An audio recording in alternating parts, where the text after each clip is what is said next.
Hello दोस्तों, कैसे हो आप लोग। मेरा नाम है दीपक और मैं स्वागत करता हूं अपने यूट्यूब चैनल सिविल एनालिसिस में। आज दिन है ट्यूसडे का, जिसमें आज हम 22 अगस्त 2023 के द हिंदू एडिटोरियल एनालिसिस की बात करेंगे। जाने से पहले मैं बता दूं, अगर आप इस चैनल पर नए हैं तो इस चैनल को सब्सक्राइब कीजिए, अपने दोस्तों के साथ शेयर कीजिए और लाइक करना ना भूलिए। और अगर आप इस चैनल की पीडीएफ चाहते हैं तो सिविल एनालिसिस ऑफिशियल ग्रुप को आप ज्वाइन कर सकते हैं, जहां पे सारी पीडीएफ आपको मिल सकती है। तो चलिए आगे बढ़ते हैं।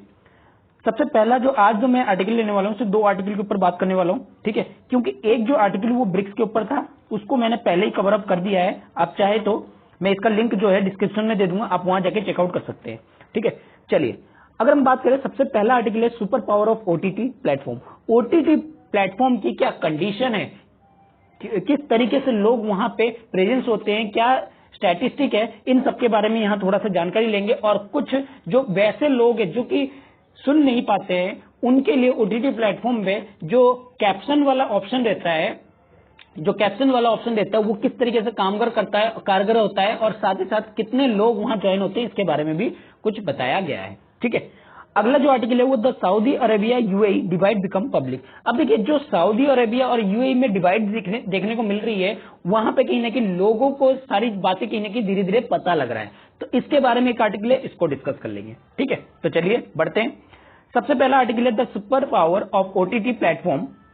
क्या बताया जा रहा है यहाँ पे, same language subtitling on all Indian language content in an appropriate opportunity to make meaningful contribution to reading literacy and language learning। यहाँ पे बात की जा रही है जो सबटाइटल, यानी कि जो आप कैप्शन वगैरह किसी में डालते हो, कोई वीडियोस वगैरह होती है उसमें कैप्शंस होते हैं ना, तो उनमें अगर जो आप सबटाइटल या कैप्शंस वगैरह देते हो तो उसका इंपॉर्टेंस आज के टाइम पे क्या हो रहा है ओटीटी प्लेटफॉर्म पे, ये चीजों को यहाँ पे बताया जा रहा है। क्या है, जरा आर्टिकल को समझ लेते हैं। अगस्त 8 की बात की जाए, जो एजुकेशन मिनिस्टर है, उन्होंने क्या किया था, state elementary education in rural India जो है लॉन्च किया था, जिसके हिसाब से ये बताया जा रहा है, ये रिपोर्ट में ये दिखाया गया कि जो स्कूल चिल्ड्रेन है वो ज्यादातर टाइम किसमें स्पेंड कर रहे हैं, अपनी स्क्रीन पे। स्क्रीन यानी कि मोबाइल हो, चाहे आपका कंप्यूटर हो, चाहे आपके पीसी हो, कोई भी चीज हो, वैसी चीजें जो कि बच्चों को ज्यादा अट्रैक्टिव करती है, वो स्क्रीन सारी जो है यहाँ पे बताया जा रहा है। वो सबसे ज्यादा टाइम प्लेइंग गेम्स करने में, वॉचिंग मूवी, लिसनिंग सॉन्ग, ये सारी चीजें करने में जो है ज्यादातर अपनी टाइम जो है स्पेंड कर रहे हैं। और स्टडी मटेरियल को भी एक्सेस करते हैं, ये नहीं कि स्टडी मटेरियल को एक्सेस नहीं करते, और साथ ही साथ ऑनलाइन ट्यूटर का फीचर भी कहीं ना कहीं यहाँ पे कर रहे हैं, लेकिन उनकी संख्या क्या हो रही है, धीरे धीरे कम हो रही है। जो चार्ट 1 में यहाँ बताया जा रहा है, आप देख सकते हैं प्लेइंग गेम में कितने % है, और आपकी चैटिंग, सोशल मीडिया, ये सब ऑनलाइन ट्यूटर, एक्सेसिंग मटेरियल, सारी डाटा जो है आपको प्रोवाइड यहाँ पे कर दी गई है, ठीक है। अगर आप यहाँ पे देखेंगे तो क्या कह रहा है, 49.3% ऑफ पेरेंट्स जिसके चिल्ड्रन क्या कर रहे हैं, गैजेट यूज कर रहे हैं। यानी कि कितने हैं जो बच्चे ऐसे हैं जो गैजेट यूज कर रहे हैं, वो लगभग 50% आप कह सकते हो।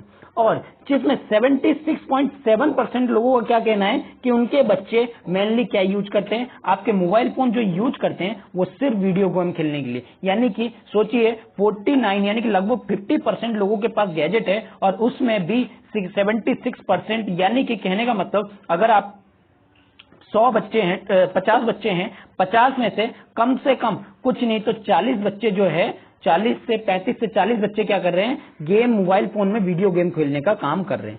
और लगभग over 56% said that their children use phone watching movie, और 56% लोग जो कह रहे हैं वो उनके बच्चे क्या करते हैं, फोन में मूवीज को भी देखते हैं। और 35% क्या कहते हैं कि वो जो फोन का यूज करते हैं ऑनलाइन मटेरियल को एक्सेस करने के लिए करते हैं, और 19% जो है वो फोन में अटेंड करते हैं ताकि ऑनलाइन ट्यूटोरियल यानी कि ऑनलाइन क्लासेस वगैरह ले सके, ठीक है। इसके बावजूद भी हमें कहीं ना कहीं एक कंसर्न का जो कारण है वो ट्रेंड होता हुआ दिख रहा है। ये क्या दिखाता है, एक प्रॉमिसिंग करता है अपॉर्चुनिटी जहां पे एजुकेशन को एंटरटेनमेंट के रूप में दिखाया जा सके, ठीक है। ट्रेडिशनल मीडिया कंजप्शन के हिसाब से जो ओटीटी प्लेटफॉर्म पे उसके ट्रांजैक्शन कहीं ना कहीं इंक्रीज हुआ है। अगर हम बात करें जिसमें मीनिंगफुल कंट्रीब्यूशन जो है, जैसे कि रीडिंग लिटरेसी, लैंग्वेज लर्निंग, ये सबको कहीं ना कहीं एनहांस किया है, जिसके वजह से लोग जो है ज्यादातर ओटीटी प्लेटफॉर्म पे भी आके कोई ना कोई चीजें सीखते हैं।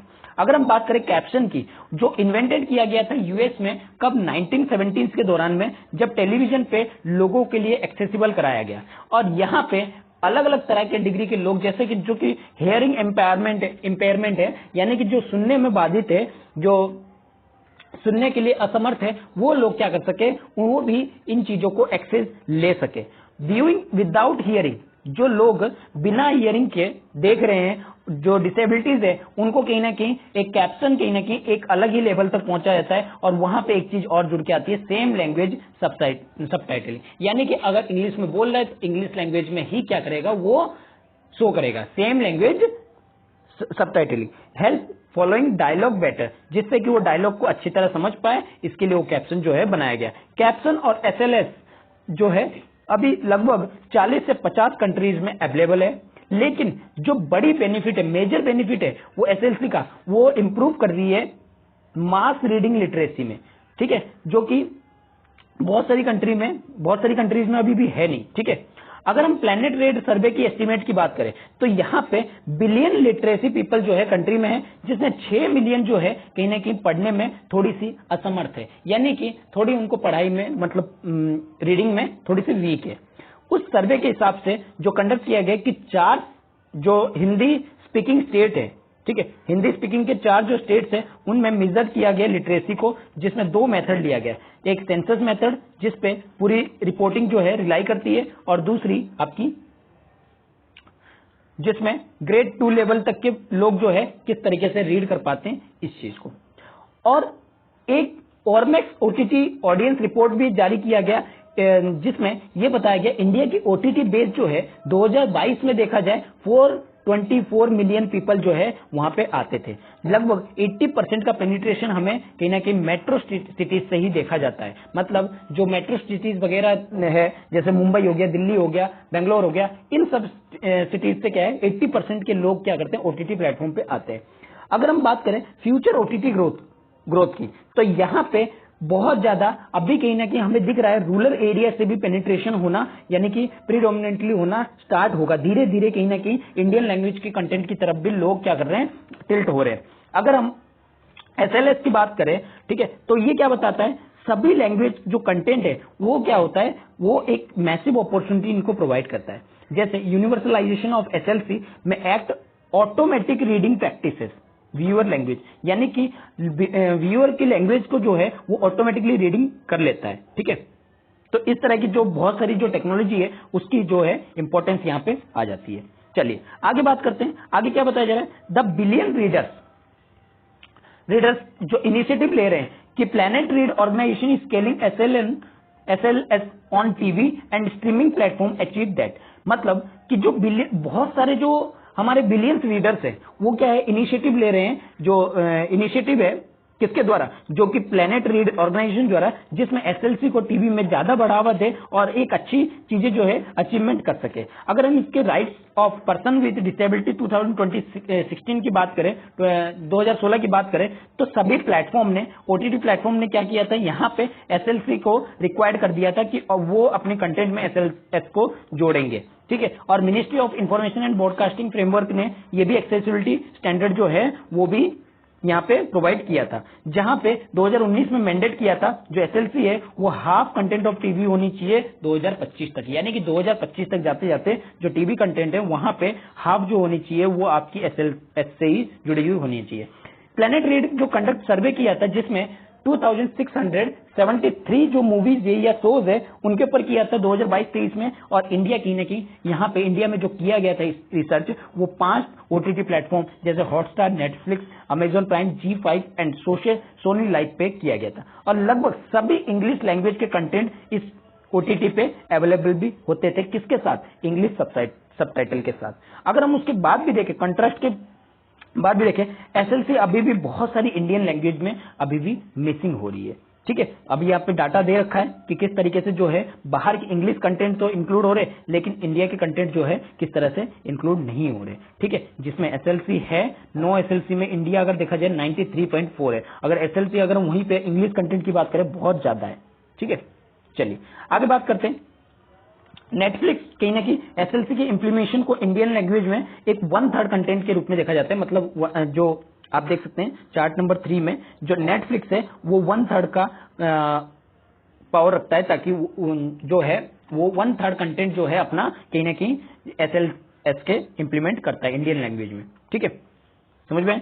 यानी कि सेम लैंग्वेज सबटाइटल जो है नेटफ्लिक्स में सबसे ज्यादा है 33.3%। अगर जो कि आपके डाटा कितना दिखा रहा है, जो इंडिया में 6.5 है उसका 33.3 जो है वो नेटफ्लिक्स अपने यहाँ पे दिखाता है। अमेजोन की बात करें सेकंड पोजीशन पे 10.1% के साथ, और बात करें अदर OTT प्लेटफॉर्म की तो वो अभी स्टार्ट ही कर रहे हैं। देख सकते हैं आप 1.3 इस तरीके से जो है यहाँ पे कंटेंट अवेलेबल है। SLC की पेनिट्रेशन जो है वो सबसे ज्यादा higher on content producing platform खुद ही प्रोवाइड करते हैं। अगर हम ओरिजिनली इंडियन लैंग्वेज की कंटेंट की बात करें, वो नेटफ्लिक्स हो गया, अमेजॉन प्राइम हो गया, SLC हो गया, जो 93 और 81% के कंटेंट जो है रिस्पेक्टिवली दिखाते हैं। वहीं हॉटस्टार, सोनी लिव, G5 जो है इंप्लीमेंट करते हैं SLS को जो उनके ओरिजिनल इंडियन लैंग्वेज के कंटेंट में। ठीक है, और ये सजेस्ट करते हैं कि जो प्रोड्यूसर है वो इंक्लूड करे वो SLS को और कैप्शन फाइल्स को, जिससे कि OTT में ये फीचर जो है इंक्लूड किया जा सके। ठीक है, चलिए आगे बढ़ते हैं। अब बात करते हैं Saudi Arabia UAE divide becomes public. क्या बताया जा रहा है? अगर हम मिड जुलाई की बात करें तो एक वॉल स्ट्रीट जर्नल रिपोर्ट में दिसंबर के टाइम पे ही ये छपा था, और ये इसमें दिखाया गया जो सऊदी के क्राउन प्रिंस है मोहम्मद बिन सलमान, जिसको MBS यहाँ पे नाम दिया गया क्योंकि आपको छोटे फॉर्म में अभी नाम आगे भी आते रहेंगे।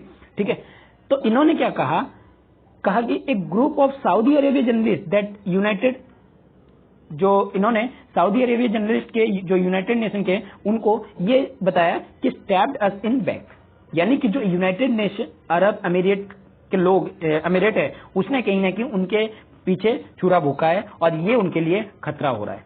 ठीक है, ऐसा किनका कहना है? जो सऊदी के प्रिंस है उनका कहना है, मोहम्मद बिन सलमान का, यानी कि MBS।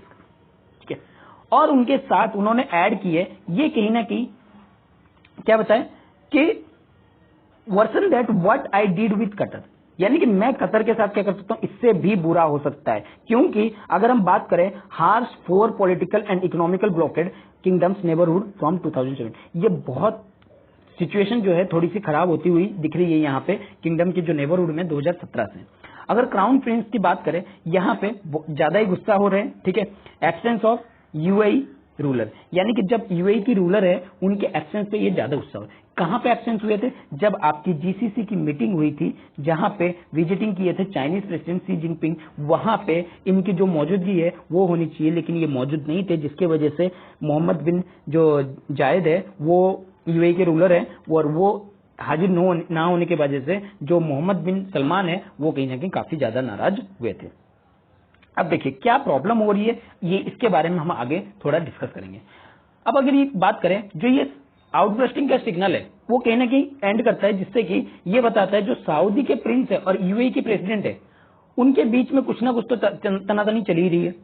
जब मोहम्मद बिन सलमान यानी कि MBS, अगर मैं इसको MBS ही पढ़ूंगा बार बार आगे, MBS जब पहली बार कहां पे आए, पब्लिक लाइफ में आए, जब उनके फादर का असैसिनेशन हो गया था, कब 2015 में, तो ये देखा जा रहा था वो एक अच्छी बॉन्ड बनाएंगे किसके साथ, MBJ के साथ, मतलब मोहम्मद बिन जायद के साथ। लेकिन बहुत सारे ऑब्जर्वर ने ये देखा, बिलीव किया कि जो सऊदी प्रिंस है वो लेट 20 तक आते आते उनके एक्सपीरियंस क्या हुआ, एक मेंटर के रूप में नजर आते हुए नजर आया, मतलब एक गुरु की तरह नजर आया एक। ठीक है, MBZ जो है as a mentor, so more experience MBZ as a mentor, यानी कि उनको मेंटर के रूप में देखा जाने लग गया। ठीक है, अगर हम बात करें दो रॉयल बॉन्ड की यहीं पे क्या स्ट्रेटेजिक पार्टनर होने वाली थी, लेकिन ये पार्टनर क्या हुई, बहुत सारी प्रॉब्लम से गुजरी। They partner in war in Yemen की war, working together strength al Sisi regime in Egypt, और ईरान जो कि रीजनल खतरा है, इन सब चीजों से डिसलाइक द मुस्लिम ब्रदरहुड, जिसके वजह से इनके बीच में जो मुस्लिम ब्रदरहुड का जो कॉन्सेप्ट है वो कहीं ना कहीं डिसलाइक की तरफ बढ़ने लग गया। और अगर हम बात करें कोलैबोरेशन की, जो इंप्लीमेंट किए थे कतर में ब्लॉकेड लगाने की, अब ये सारी भी चीज होती रही। अगर बात करें 2019 में, तो इन्होंने क्या किया, डेमोक्रेटिक प्रोसेस जो है सूडान में, उसमें कहीं ना कहीं आर्म फोर्स को सिविलियन प्राइम मिनिस्टर के अगेंस्ट जो है करना स्टार्ट किया। इन 2019 दे वे also subverted the nascent democratic process in Sudan by backing armed force against the civilian prime minister, यानी कि जो सिविलियन प्राइम मिनिस्टर है उनके खिलाफ क्या किया, आर्म फोर्स को क्या किया, उन्होंने डेमोक्रेटिक चीजों को क्या किया, वो सपोर्ट ना करके किनको सपोर्ट किया, आर्म फोर्स को उनके खिलाफ। लेकिन अगर बात की जाए लास्ट फ्यू ईयर की, तो यहाँ पे कुछ डिफरेंस कहीं ना कहीं हमें देखने को मिले हैं। ठीक है, अगर हम बात करें जुलाई 2017 की, यूएई में जो है अब्रप्टली रिजेक्ट हुआ proposal to cut oil production put forward OPEC, यानी कि ओपेक प्लेस ने यहाँ पे क्या कहा कि हम जो है कट जो ऑयल है उसकी जो प्रोडक्शन है उसको क्या करेंगे, कट डाउन करेंगे। ठीक है, बेस प्रोडक्शन के हिसाब से अगर जरूरत होगी तो ये कहीं ना कहीं धीरे धीरे भी इंक्रीज हुई। तो यहाँ पे आबू धाबी ने क्या किया, ज्यादा ही इन्वेस्ट किया अपनी ऑयल प्रोडक्शन में, जिससे कि मोनेटाइज कर सके अपनी पोटेंशियल को और मैक्सिमम एक्सटेंड कर सके, अपनी चीजों को ज्यादा से ज्यादा फैला सके। Difference then become apparently in several area regional politics, जिसके वजह से बहुत सारे एरिया में क्या हुआ, रीजनल पॉलिटिक्स जो है चलने लगी। यूएई क्या हुआ, अपने ट्रूप्स को बाहर निकाल लिया यमन से 2019 में, लेकिन कंटिन्यूली क्या कर रहा था, वो सपोर्ट कर रहा था सेक्सेशनिस्ट मूवमेंट को साउथ में और मोबिलाइज कर रहा था लोकल फाइटर को, जिससे कि जो इंडिपेंडेंस हो सके साउथ में। ठीक है, अब साउथ में किस तरह से आगे मैं बताऊंगा इसके बारे में। ठीक है, अगर हम बात करें यूएई की, वो भी अपने मैरीटाइम एक्सपेडिशन जो है वो कर रहा था। ठीक है, जिससे कि टेकिंग कंट्रोल यमन पोर्ट हो गया, सोक्ट्रा आइलैंड हो गया जो गल्फ ऑफ एडन में है, या पेरिम आइलैंड हो गया जो माउथ ऑफ बल अवाम मनावे में है। ठीक है, तो इन चीजों को ये क्या करना चाहता था, अपनी मैरीटाइम फुटप्रिंट को क्या करना चाहता था, इंक्रीज करना चाहता था, और साथ ही साथ यमन पोर्ट हो गया, सोकोट्रा आइलैंड हो गया जो गल्फ ऑफ एडन में है, और पेरिम आइलैंड हो गया जो माउथ ऑफ अल्बामा में, वहां पे कंट्रोल करना चाहता था। आपको मैं इनका लोकेशन जरा आप लोग को दिखा देता हूँ। ये देखिए, ये है रेड सी, यहाँ हो गया यमन, सऊदी अरेबिया, बाब ए मनावे, गल्फ ऑफ एडन और सोकोत्रा आइलैंड जो कि एक यमन का है, और यहाँ इसको कंट्रोल करने की बात जो है कर रहे थे। ठीक है, कौन कर रहा था, UAE, United state of America. ठीक है, यूनाइटेड अरब अमीरेट। ठीक है, चलिए, यूनाइटेड अरब अमीरेट क्या बता रहे थे, और क्या बता रहा था, इन्होंने कहीं ना कहीं बेस स्टेब्लिश किए, कहां पे, एट्रिया में, सोमालीलैंड में, और साथ ही साथ इन्होंने स्ट्रेटेजिक नेटवर्क बनाया जिससे कि गल्फ और रेड सी या हॉर्न ऑफ अफ्रीका से कनेक्ट हो सके। आपको ये कमेंट सेक्शन में बताना है हॉर्न ऑफ अफ्रीका में कितनी कंट्रीज जो है आते हैं। सऊदी अरेबिया की बात करें, दूसरी तरफ में क्या बताया जा रहा है, यहाँ इन्होंने कहीं ना कहीं फाइट कर रहे थे यमन के साथ, और उस चीज को वो छोड़ दिए, और साथ ही साथ कुछ लिटिल एफर्ट भी जो है 8 साल से दिखा रहे थे, मतलब वो इतना तो पूरी तरीके से तो नहीं थे, धीरे धीरे वो क्या कर रहे थे, उस चीज को छोड़ भी दिए।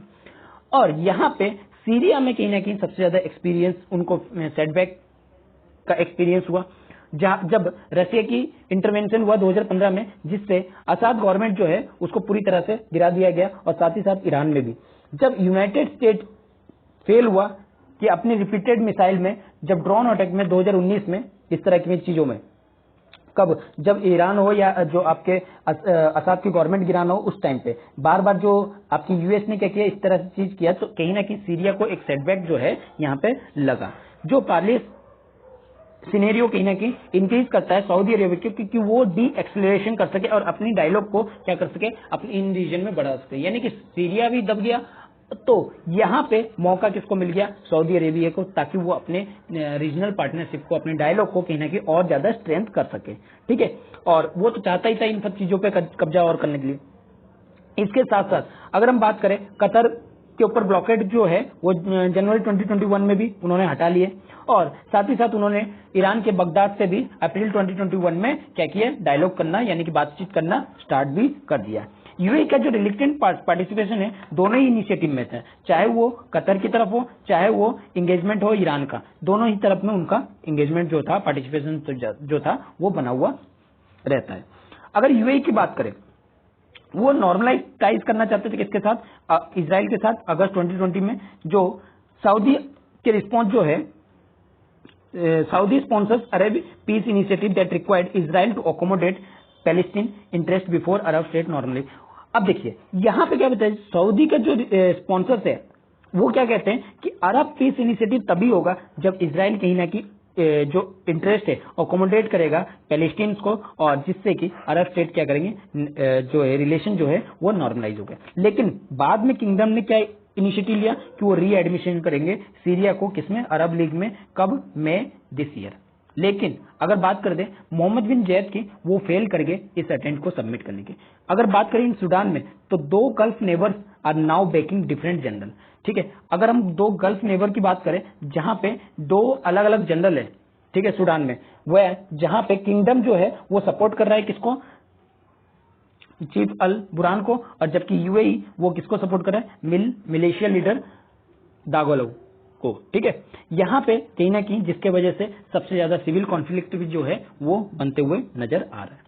अगर हम कंपटीशन की बात करें, यूएई और सऊदी की जो कंपटीशन है वो भी कहीं ना कहीं डोमेस्टिक एरिया में बहुत आगे तक टच कर चुकी है। अगर हम दोनों कंट्री की बात करें, यहाँ पे रीजनल प्राइमेसी जो है, ग्लोबल बिजनेस को बढ़ाना, टूरिज्म को लाना, फाइनेंशियल टेक्नोलॉजी, ये सारी चीजें जो अच्छी अच्छी चीजें हैं दोनों करना चाहते हैं। लेकिन फिर भी दोनों क्या हो रहा है, दोनों के सामने चैलेंजिंग बन रहे हैं, दोनों एक दूसरे के साथ जो है लड़ने के लिए खड़े हैं, तो जिसके वजह से सारी दुनिया को इस चीज के बारे में पता लग रहा है। अगर हम बात करें, दोनों ही कंट्री क्या चाहते हैं, एम्बिशियस प्लान रखते हैं ताकि वो अपनी पोर्ट को डेवलप कर सके, गल्फ के पोर्ट को, रेड सी के पोर्ट को, और जिससे कि इमर्ज हो सके major presence of logistical connectivity, जैसे कि आपके under China belt and road initiative के तहत में। अगर हम बात करें, यूएई के छोटे साइज होने पर भी वो कहीं क्या करता है, वो अपने आप को, अगर बात कीजिए यहाँ पे, through much smaller in size, the UAE made it clear it will not kingdom's junior partner in political, economic and logistic arena।